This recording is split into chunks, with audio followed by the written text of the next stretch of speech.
Hombre con antecedentes penales fue asesinado en la intersección de Tungurahua y Huancavilca, centro de Guayaquil.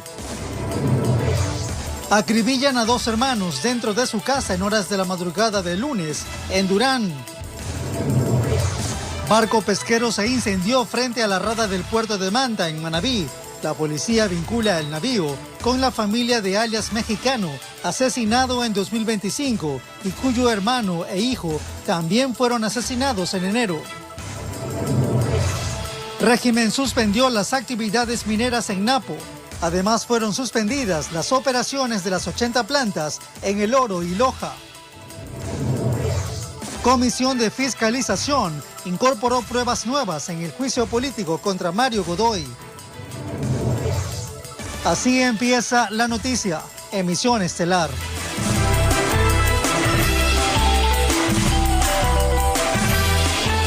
Lunes 2 de febrero de 2026. Amigos, qué gusto que nos acompañen. Bienvenidos. Anali, muy buenas noches. ¿Qué tal, Adriana y amables televidentes? En las noticias más destacadas de inmediato.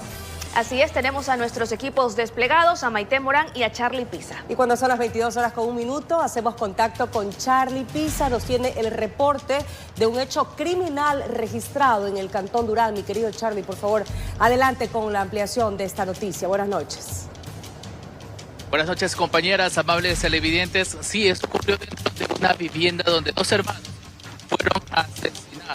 Según testigos, los hicieron arrodillar estos sujetos armados y ahí los acribillaron. Pero no han sido las únicas muertes violentas en las últimas horas. Recuerden que el viernes anterior estuvimos también transmitiendo en vivo desde el exterior de un nightclub donde hubo una masacre.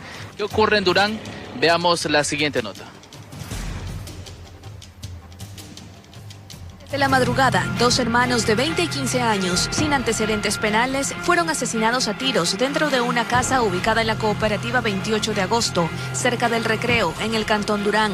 Los atacantes aún no han sido localizados. Una patrulla de militares realizó una inspección en horas de la mañana de este lunes. Nos indicaron que un día antes estuvieron en la zona sin recibir mayor aporte sobre alguna irregularidad por parte de la ciudadanía. Este caso está siendo investigado por las unidades pertinentes de la institución policial. A tiros, según la policía, tenía 22 años aproximadamente y se trataría de una retaliación porque el occiso se habría dedicado a recolectar el dinero producto de las extorsiones, aunque la investigación se maneja de forma reservada. Hasta este lunes, 2 de febrero, se registraron 263 muertes violentas en Guayaquil, Durán y San Borondón. Informó Adriana Peralta. Todo esto ocurre mientras la Policía Nacional y las Fuerzas Armadas realizan constantes operativos en diferentes cooperativas y ciudadelas del Cantón Durán. Recordemos que Durán terminó en el año anterior terminó con un alto índice de homicidios intencionales. Estaba entre la lista de los distritos de la zona 8 que tenía más muertes violentas, donde las organizaciones delictivas se subdividen y ocasionan este índice alto o cifras altas que la policía está tratando de bajar también. Adelante, buenas. 3 personas fueron asesinadas en Machala, provincia de El Oro. Una de las víctimas fue hallada maniatada y con una funda en la cabeza a un costado de una vía. A un costado de esta vía, en las afueras del Cantón Machala, fue hallada una persona de sexo masculino. Su cuerpo estaba envuelto en una sábana y, según la policía, presentaba signos de violencia. Estaba amañatado con una funda en la cabeza y amañatado con cuerdas en sus extremidades superiores. La muerte de él es por asfixia. Está estrangulado, tiene una marca en el cuello. El hallazgo lo realizó un agricultor quien se dirigía hacia su lugar de trabajo. Al sitio acudió personal especializado de criminalística y DINASED, quienes buscaron indicios para dar con los culpables. No tenemos ningún dato porque se verificó el cadáver, no existe ningún tipo de documentos y moradores del sector indican que no lo conocen. La otra muerte violenta se registró en este predio camaronero ubicado en el sector conocido como El Coco, al norte de Machala. La víctima fue identificada como Edwin Stalin Balcázar Jacome, de 23 años. El trabajador indicó que se había visualizado a la altura del estero un cuerpo humano sin vida.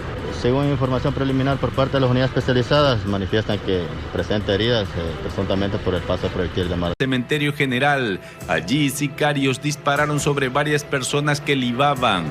Malheridas, todas fueron llevadas a una casa de salud donde horas después falleció Josué Franco Ramos Macas, de 23 años. 3 más, entre ellas una menor de 15 años, están con pronóstico reservado, informó Richard Ceballos. El barco pesquero Goltuna se incendió frente a la rada del puerto de Manta en Manabí. La embarcación había sufrido 2 atentados en menos de 15 días, además del asesinato del guardia que la custodiaba.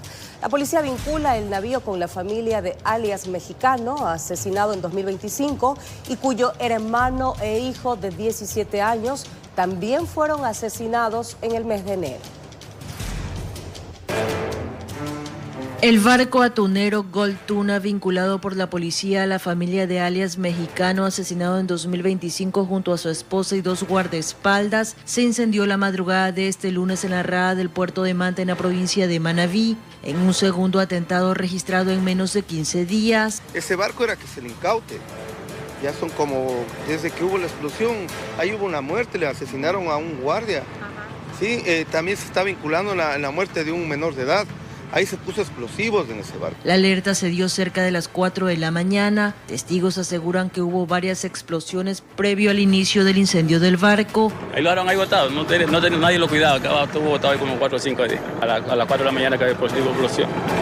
Sí. Y ahí empezó el fuego. Ahí empezó el fuego. Durante más de 10 horas el navío permaneció acoderado en llamas frente al puerto Manavita. Las autoridades investigan el origen del fuego, además de otros presuntos delitos conexos. Estos barcos les ocupan ellos no para llevar la droga, son como gasolineras flotantes, porque la lancha no avanza pues todo Estados Unidos, tiene que recargar el combustible. El 21 de enero en esta misma embarcación se registró un ataque fallido con explosivos y el asesinato de la persona que lo custodiaba. 4 días antes, el 17 de enero, asesinaron a Orlando Briones y el 28 de enero a su sobrino Dante Briones, hijo de Leonardo Briones, alias Mexicano.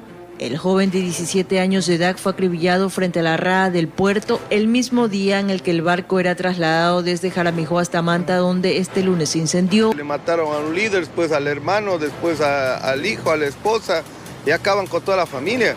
Las autoridades confirmaron que al mediodía, con ayuda de remolcadores, se iniciaron las maniobras para alejar a la embarcación a 2 millas náuticas de las costas manavitas.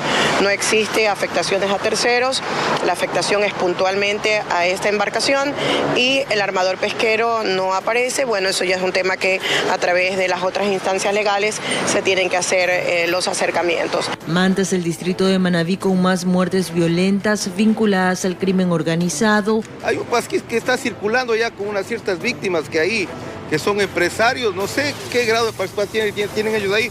Hay un pasquín que está circulando. Con cámaras de Eduardo García desde la provincia de Manabí, informó Wendy Delgado. Y la policía realizó en Durán el retiro de portones que cerraban una vía que, según la institución del orden, impedía el ingreso para operativos. En esa zona, varias casas que habían sido abandonadas eran usadas por miembros de bandas. En la quinta etapa del recreo, la policía retiró este lunes las rejas metálicas instaladas en el ingreso a esta calle, dejando solamente los portones de los callejones. Hemos llegado a un acuerdo con varios de los vecinos. Las vallas laterales se mantienen por los temas de seguridad, pero las vallas sobre las calles se van a retirar para permitir el patrullaje. Según el subjefe del distrito Durán, era imposible realizar operativos y el barrio había sido tomado por las bandas, que incluso habían desalojado a algunos propietarios. Estamos realizando en este momento ya la recuperación de esta vía, la cual había sido cerrada aparentemente por seguridad, pero lastimosamente estaba siendo ocupada las viviendas que han sido abandonadas o han sido obligada a la gente a salir, estaban siendo ocupadas como puntos de distribución. La casa que se encuentra en la parte posterior, la casa roja y la casa de acá, ha sido intervenida aproximadamente de 8 a 10 veces. Esta vivienda de 2 pisos también fue tomada por un grupo armado. Y hace solo 3 semanas las autoridades lograron recuperar el inmueble, tras desalojar a la familia de un miembro de un grupo de delincuencia organizada. Alias 33, aquí se sacó gran cantidad de sustancias estupefacientes, se sacó algunos kilos y era ocupada para la distribución aquí en el sector, para de ahí distribuirles a los microtraficantes. Es decir, ustedes se dan cuenta que algunas de las casas que dan a esta calle están inclusive tapadas las paredes las ventanas con bloques. Sí, eso es para evitar que sean utilizados, sean ingresadas las sustancias, ya que esto estaba siendo un lugar bastante conflictivo. En las últimas horas, en el Cantón Durán, 6 personas fueron aprehendidas por la policía por tenencia de drogas, municiones y motos robadas. 6 detenidos por microtráfico, una señora detenida por tenencia de munición en uno de los operativos que se realiza al interior de una de las piscinas en una reunión aparentemente de un GDO, en lo cual nosotros hemos logrado ya evitar que existan otros tipos de incidentes. Informó Carolina Pimentel. Un total de 28 cámaras de videovigilancia irregulares fueron retiradas durante un operativo en Mapasingue Oeste, norte de Guayaquil. Con esta acción se buscó desmontar los sistemas de control utilizados por bandas delictivas que operan en la zona. Un operativo conjunto ejecutado por la Gobernación del Guayas, la Policía Nacional y el ECO 911 permitió el retiro de 28 cámaras de videovigilancia instaladas de forma irregular en varios sectores de Mapasingue Oeste en el norte de Guayaquil. La intervención se desarrolló este lunes 2 de febrero. Estas cámaras han estado colocadas de manera clandestina, de manera irregular y de manera ilícita. Sector donde está aparentemente tomado o se presume por GDO del grupo Águilas y Tigres Fénix. Estas cámaras estaban colocadas en postes públicos de una manera táctica, por así decirlo, para poder visualizar la entrada y salida de los operativos que se hagan con las Fuerzas Armadas y Policía Nacional. A nivel nacional, las autoridades informaron que más de 250 cámaras irregulares han sido retiradas en distintos operativos desarrollados por el bloque de seguridad. Se ha hecho en Santo Domingo, Riobamba, Ambato, Quito, Tena, Manta, Puerto Viejo, Babahoyo y Machala. Asimismo, el director general del ECO 911 manifestó que las personas que consideren ser propietarias de los dispositivos tendrán un plazo de 30 días para presentar la documentación que justifique su instalación. Cada persona se cree dueño de dicha cámara, tiene que acercarse al ECO 911 con su debida factura. Si es que no la tiene, con una expresión juramentada donde alegue ser propietario de la cámara. Tienen 30 días para hacerlo, caso contrario se le dará de baja las cámaras. Informó Amy Moreno. Contaminación de ríos y daño a ecosistemas llevaron al gobierno a suspender toda actividad minera en Napo y cerrar plantas de beneficio en el sur del país. La Cámara de Minería apoya la acción del gobierno contra la minería ilegal. El gobierno nacional dispuso la suspensión inmediata y sin plazo de reinicio de toda actividad minera, metálica y no metálica, en la provincia amazónica de Napo, así como la paralización de las plantas de beneficio de oro que operan en Portobelo, en la provincia del Oro y en Loja, como parte de una estrategia para frenar la minería ilegal y la contaminación de ríos y ecosistemas sensibles. La ministra explicó además que la resolución firmada este 2 de febrero se fundamenta en informes técnicos que evidencian afectaciones severas a ecosistemas y fuentes hídricas.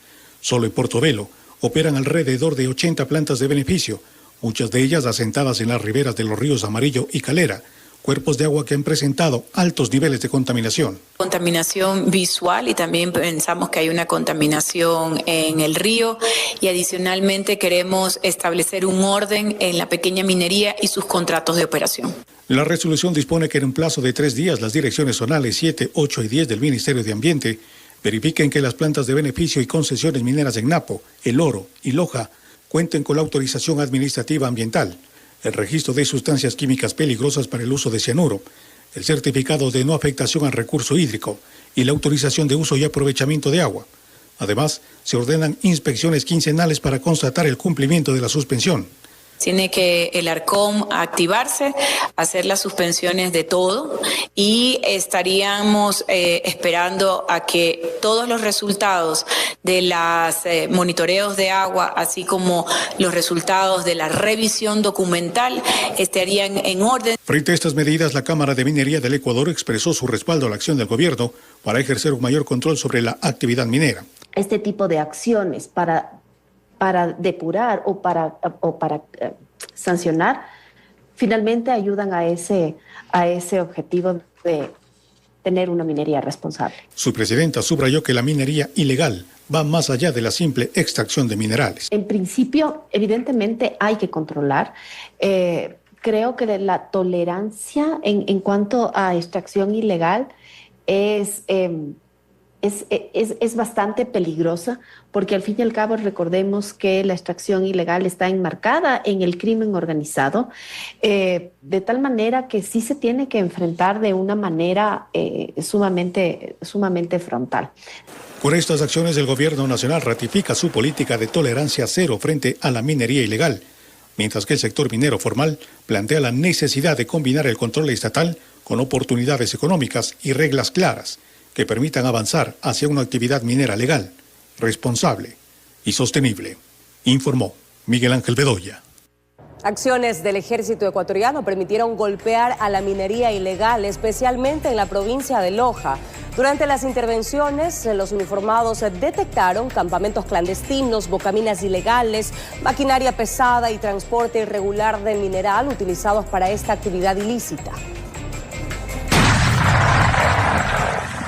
El ejército ecuatoriano ejecutó varios operativos a escala nacional contra la minería ilegal y el tráfico de material aurífero, con acciones desplegadas principalmente en la provincia de Loja y otros puntos del norte del país. En la provincia de Morona, Santiago, cantón de Santiago de Méndez, soldados del ejército ecuatoriano localizaron un campamento dedicado a la minería ilegal en el sector de Patuca. En el sitio se halló material utilizado para la explotación clandestina de recursos minerales como 2 excavadoras, un tractor bulldozer, 2 generadores eléctricos, entre otros. En la provincia de Calchi se ejecutaron operativos de control en zonas identificadas como focos de minería ilegal, donde se detectó infraestructura artesanal utilizada para la extracción clandestina de recursos, la cual fue intervenida por Fuerzas Armadas. Por otro lado, en el cantón Loja, personal militar ejecutó una operación en el sector del Valle, donde se detectó el transporte de material aurífero de origen ilegal proveniente de Chipantiza, Zamora, Chinchipe. Durante la intervención, se decomisó una volqueta y 320 sacos de material aurífero con un peso aproximado de 20 toneladas.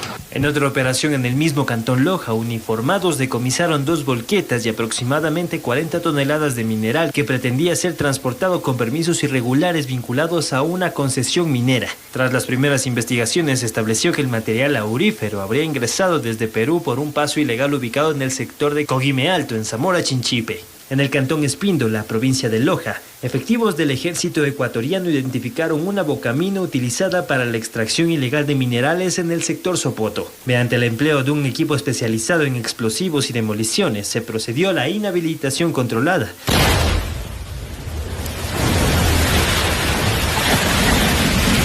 Algo similar a la acción realizada en el sector Sanguillín del cantón Calvas, donde personal militar también detectó una bocamina clandestina, la cual fue clausurada mediante uso controlado de explosivos.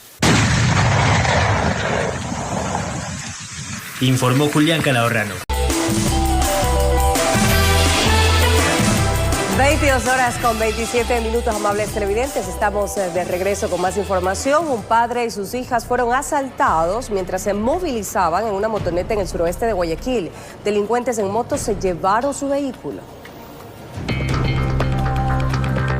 A estos individuos no les importó que el conductor de la motoneta haya estado con sus 2 pequeñas. Solo los interceptaron y se le llevaron el vehículo. El hecho se registró a las 8 horas con 10 minutos del domingo 1 de febrero, cuando las cámaras de seguridad de las calles Camilo de Estruje entre la 20 y 21 en el suroeste de Guayaquil captaron el momento donde 4 delincuentes, que se movilizaban en 2 motocicletas, interceptaron al hombre y entre insultos y amenazas le pedían la motoneta. Hasta uno de ellos le agarra del brazo a la menor para hacerla bajar. Con los 2 hijos en la moto.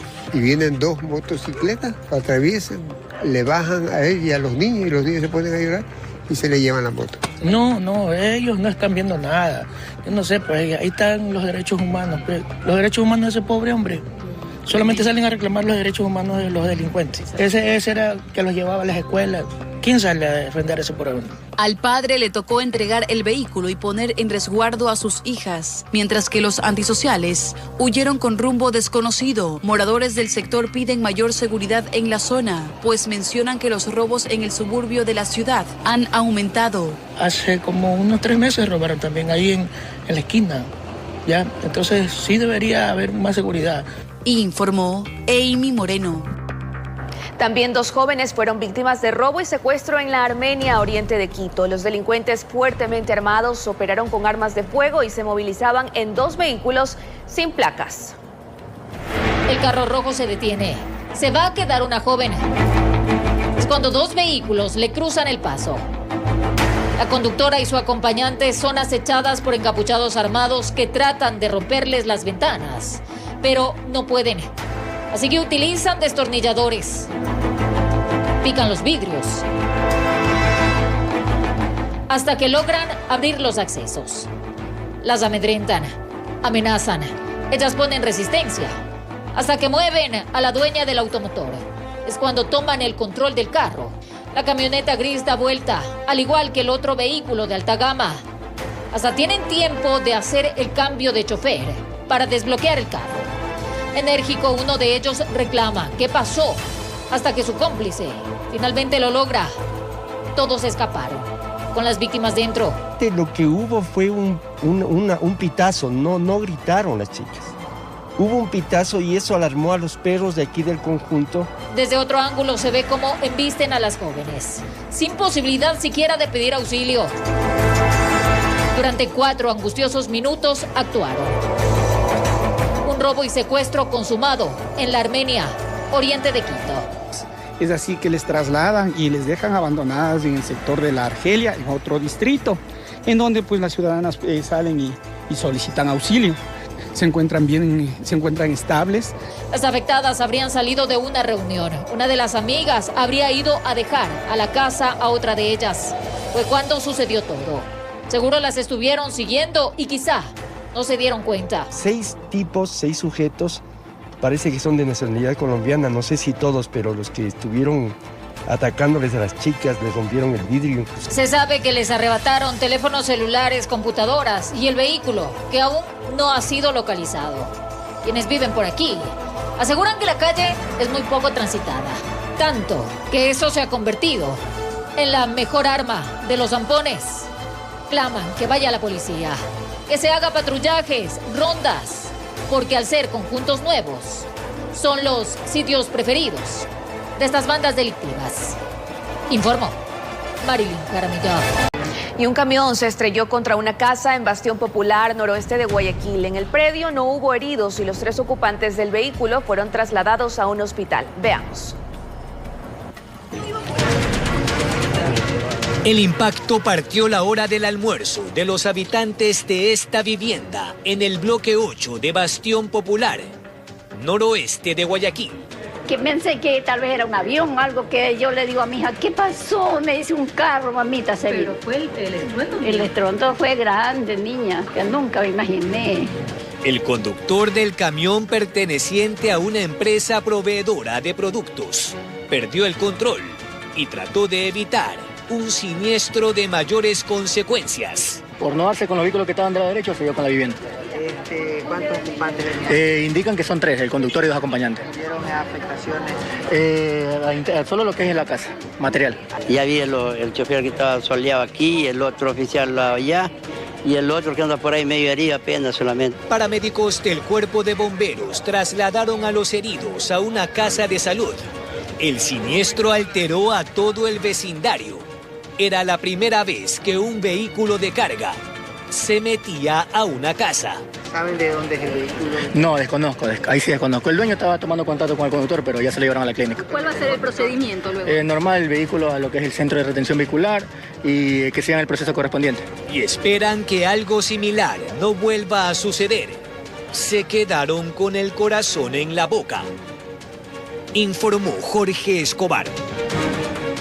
Un accidente de tránsito ocurrió en Leonidas Plaza y Brasil, suroeste de Guayaquil, entre un motociclista y un taxi. Tras el choque, el conductor de la moto resultó herido, quedándose inmóvil en la calzada. El taxista avanza y se estaciona metros más adelante, según el video captado por cámaras de seguridad. Los uniformados de la Autoridad de Tránsito y Movilidad no se han pronunciado sobre este caso. Y preste atención porque la ATM informó que debido a la suspensión dispuesta por la Agencia Nacional de Tránsito, la revisión técnica vehicular solo se efectuará con los turnos agendados hasta la semana pasada. Quienes tenían cita previa para renovar su licencia en la ANT deberán esperar.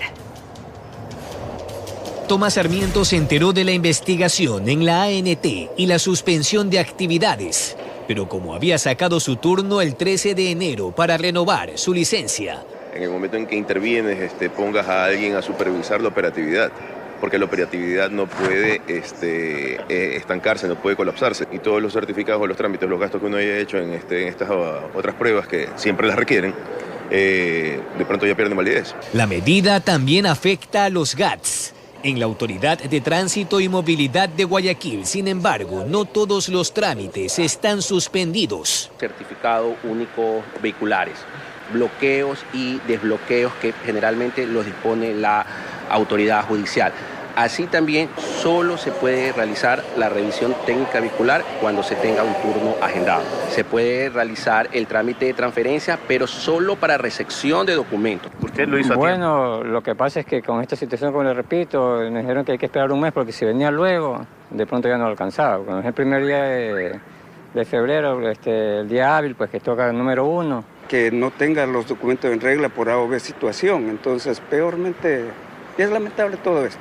Y sí nos afecta a nosotros los usuarios. La semana pasada la ATM informó que debido a la decisión del Ministerio de Infraestructura y Transporte, se ha dispuesto a los agentes que conductores con licencias caducadas no sean sancionados. Eso es un alivio para Tomás, al menos en la ciudad.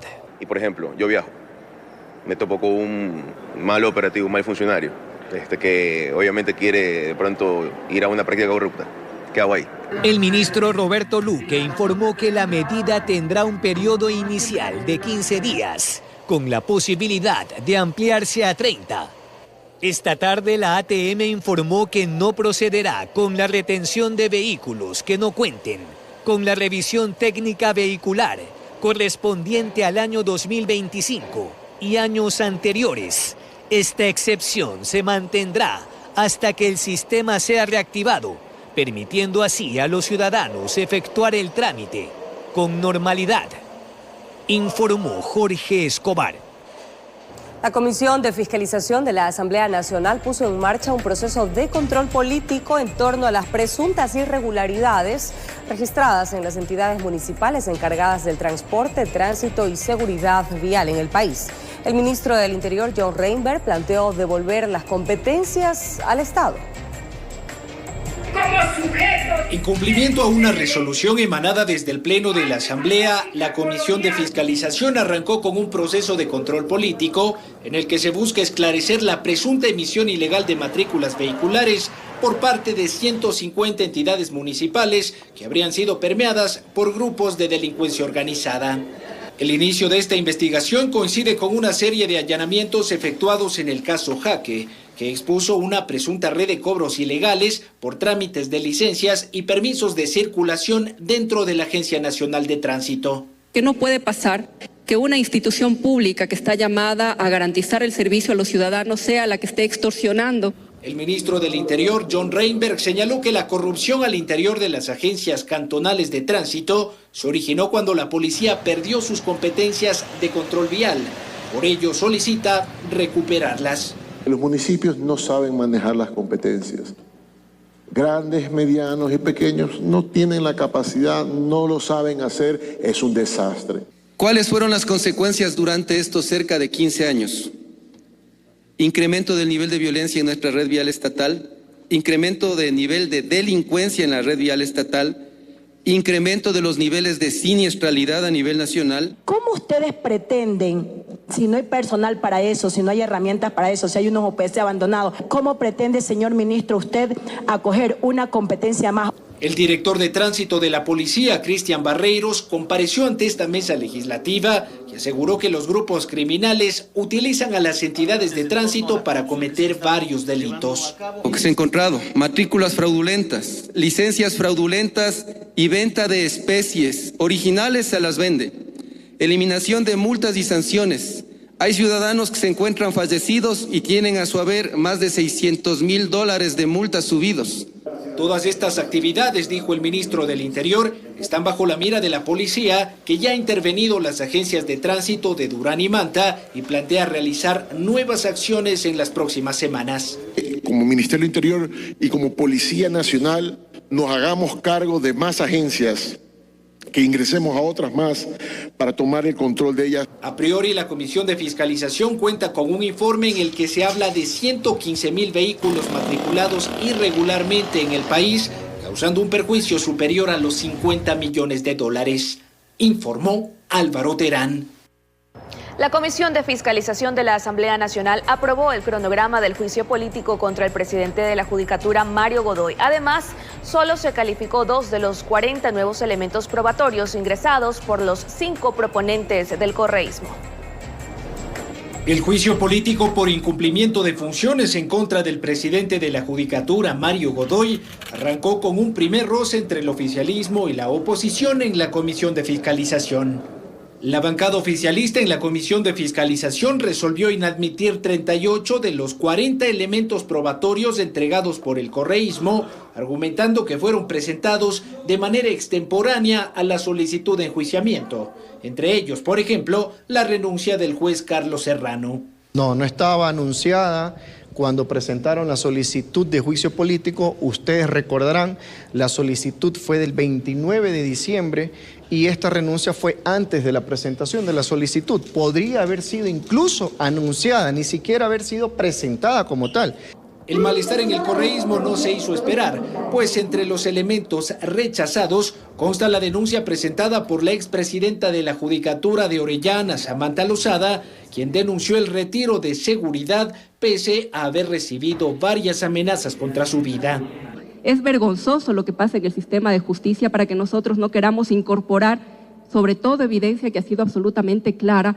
Los hechos afirmados y los hechos notorios o públicamente evidentes no necesitan ser probados. Entonces, los hechos son públicos, son notorios, son probados. Entonces, definamos cuál va a ser la actuación de la comisión, porque sería la primera vez dentro de la legislatura que apliquen una norma supletoria. Aquí venir a imponer la narrativa de que nosotros queremos impedir algo es totalmente falso. Lo que estamos haciendo es trabajar de acuerdo a lo que determina la Constitución, la Ley Orgánica de la Función Legislativa. En total, esta mesa legislativa dio paso a 54 elementos probatorios por parte de los proponentes, entre los que figuran documentos, el testimonio del juez Carlos Serrano y otros documentos institucionales. Y de la prueba nueva fueron aceptadas 2 solicitudes de prueba nueva, una que tiene que ver con el video de la comparecencia del señor Mario Godoy ante el Pleno de la Asamblea Nacional, y el otro, pues, que tiene que ver con un documento que evidentemente ellos justificaron que no conocían. En la misma sesión también se aprobó el cronograma de juicio político. Entre los principales hitos se fija la etapa de evacuación de prueba entre el 2 y el 10 de febrero. A partir del 16 de febrero, la comisión tendrá 4 días para preparar el informe de fiscalización que será trasladado al Pleno, y en función de dicha resolución se definirá si Godoy comparece o no ante el Pleno de la legislatura, informó Álvaro Terán. Amigos, lamentablemente más de 10 casas fueron arrasadas por el río Chicales en la provincia de Cañar. Los afectados señalan que hace 3 años este afluente se empezó a llenar de sedimento y en la actualidad está destruyendo todo a su paso. Esto es lo que queda de lo que antes eran viviendas construidas en amplios terrenos junto al río Chicales. ¿Habitaba? Sí, nosotros vivíamos aquí. Nosotros vivimos como 40 años aquí. El año pasado todavía estaba la casa, pero este año ya se fue ya. Tuvimos que salir de aquí y seguimos llevando un poco de cosas ahí. De un lado se encuentra el recinto 1 de Mayo perteneciente al cantón La Troncal en la provincia del Cañar. Aquí existía un puente que unía esta comunidad con la provincia de Chimborazo y les permitía una ruta corta hacia Huigra en el cantón Alausí. La población señala que hasta hace unos 3 años el río tenía 50 metros de ancho y más de 14 metros de profundidad. Para cruzar utilizaban este puente de hormigón, pero debido a grandes caídas de sedimento, el río se elevó y el puente ahora ha quedado en la mitad, dejando incomunicadas a estas poblaciones.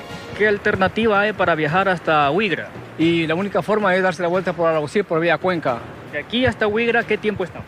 De aquí a Huigra estamos, calculo yo, como estamos una media hora.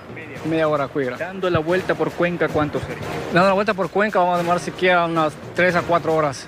Ante la falta de ese puente, hay quienes se arriesgan a cruzar caminando a través de aquellas aguas correntosas, pero motivados por el deseo de no perder sus trabajos, ya que muchos de aquellos jóvenes de la zona han abandonado sus zonas de cultivo para emplearse en fábricas y empresas situadas en pueblos cercanos. No, ya no tiene mucho, la gente ya se fue, no, aquí no se ha perdido todo eso, no digo que el río era pequeño, miren, que había ganadería, trabajo, todo eso se perdieron, porque para abajo está más ancho, ¿se entiende? Los moradores señalan que se han caído 10 casas y otras que se encuentran en peligro. No les quedó otra alternativa que abandonar sus propiedades y salir hacia otros pueblos para vivir alquilando. Yo no perdí mucho porque me iba aquí nada más, era como le digo, un tipo solar, y el resto mire cuánto pierde la gente. Hoy el río suena arrastrando piedras a 14 metros de altura de lo que fue su normalidad, y mientras avanza también pasa arrastrando todo a su paso. Poco a poco amenaza con continuar ampliando su caudal y con ello sigue destruyendo terrenos, casas, plantas y animales que hacían de ese entorno natural su hábitat. Por ello piden que alguna autoridad intervenga lo antes posible. No nos ayudan a ir a ver qué pasa, dónde es que viene. Y dicen que no hay presupuesto y ya está. Eso es todo. Sí, el Guaya siempre nos ha ayudado, lo que ha podido, pero ya no. Ellos nos han ayudado, han limpiado, pero ya viene el invierno, ya no hay como, es mucho, ¿sí entiendes? Prioricen esta ciudad, estas problemáticas, llamen eso en un estado de emergencia a nivel nacional. Informó José Morales. La proliferación de las drogas sintéticas como el fentanilo pone en alerta a las autoridades del mundo por las consecuencias mortales que este fármaco conlleva. Uno de los síntomas es convertir en algunos casos a los consumidores en una especie de zombies.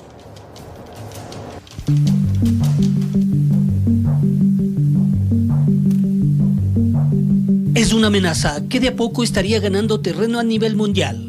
En algunos lugares más que en otros, se trata de las drogas sintéticas, como el fentanilo. Estas drogas sintéticas, como su nombre lo dice, son drogas creadas, son drogas fabricadas. No nacen pues del tema de que esté en una planta como puede ser la marihuana o la cocaína, sino estas drogas son producto de un proceso químico que se realiza.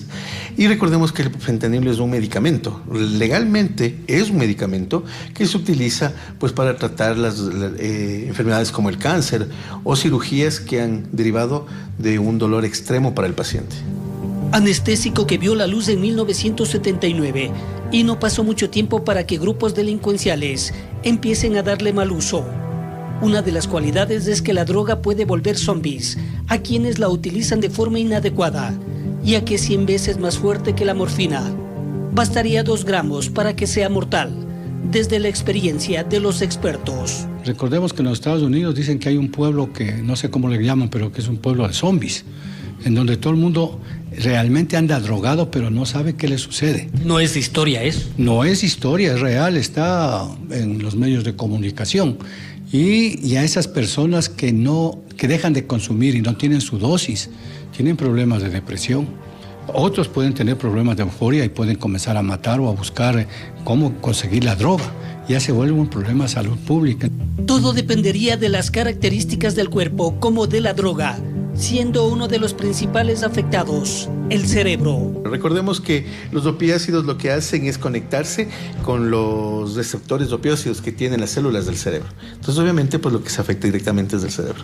Recordemos que por fentanilo puede haber una sobredosis y una muerte directa, no necesariamente llegar a este estado de somnolencia o de zombie. Ahora, claro, el fentanilo es un opiácido y lo que hace es pues ponerle a la persona en este estado de aletargamiento, dejarle como dormida, dejarle pasiva, a diferencia de otras drogas como el éxtasis, que es un alucinógeno. ¿sí? Entonces es también por el efecto propio de la droga, o en este caso el fentanilo, que es un medicamento. El gobierno ecuatoriano sabe que es un problema al cual no se le puede dar la espalda. Fenómenos como el fentanilo y otros opioides sintéticos de alto impacto, la proliferación de nuevas sustancias psicoactivas no reguladas, el desvío de precursores químicos y la aparición de mezclas ilícitas emergentes destinadas al mercado interno configuran un escenario de alto riesgo que no admite respuestas fragmentadas ni tardías. Pero ¿por qué este mal le resultaría rentable al crimen organizado? Lo conoceremos en una segunda entrega, informó Héctor Romero.